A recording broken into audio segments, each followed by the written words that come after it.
Google Chrome जातु आपड़ ये सर्चिंग करूँ +2 रिजल्ट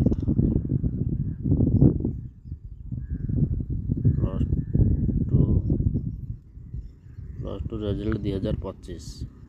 आप मारदेला पर आपन को वेबसाइट है आपन को HSCSA ओडिशा रिजल्ट 2025 लिंक आपन एथरे क्लिक करेंगे। क्लिक कलापर आपन तल को धीरे धीरे आसवे तल को स्क्रॉल करके तल को आसला पर आपन देखिए आपन को ये गोटे अच्छी आपन ऑप्शन टी अच्छा जो अच्छे आमर पूरा स्क्रॉल कर पूरा पड़े आसवे तल को यही जगह आम जो सर्विस लिंक 2 अच्छी सर्विस लिंक 3 अच्छी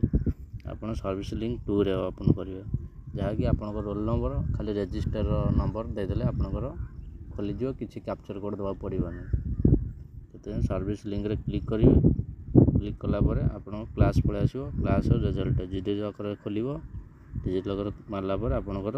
खाली roll number registration नंबरटा देदेवे submit मारदेवे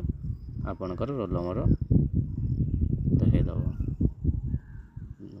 video यदि भल लगे टे लाइक शेयर कमेंट करदे